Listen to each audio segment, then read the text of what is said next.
In this example, we're going to find the gradient field for the following generating function. This is f of xyz is equal to z times e to the negative xy. Now, when we're finding the gradient field, all that means is that we'll be finding the vector field associated with the gradient of the following function. So this will be the partial derivative of f with respect to x, the partial derivative of f with respect to y, and the partial derivative of f with respect to z. So with that in mind, let's get to these partial derivatives. Partial derivative of f with respect to x will be the partial derivative with respect to x of z times e to the negative xy. For this partial derivative, we're treating x as our variable, z and y as constants. So given that z is a constant multiple, we ignore it.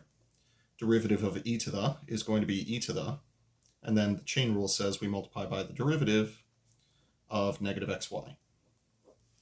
So for this partial derivative, this is going to wind up being equal to negative y. As such, we're going to wind up with negative yz times e to the negative xy.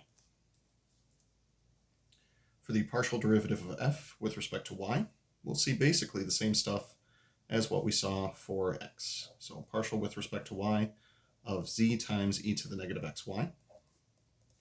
Z is once again a constant. Derivative of e to the is once again e to the. And then we get to multiply by the partial derivative with respect to y of negative xy. So this is being treated as negative constant times y. Derivative of negative constant times y is negative constant. So we'll wind up with negative xz times e to the negative xy. And finally, for the partial derivative of f with respect to z, this will be a partial derivative with respect to z for the function z times e to the negative xy. Now, x and y are constants, which means that e to the negative xy is also a constant. So you're looking at the partial derivative with respect to z of a constant times z. Well, that's just going to be the constant. Therefore, our gradient field, which we will refer to as capital F of x, y, and z, or the gradient of f of x, y, and z, is going to be equal to the following field.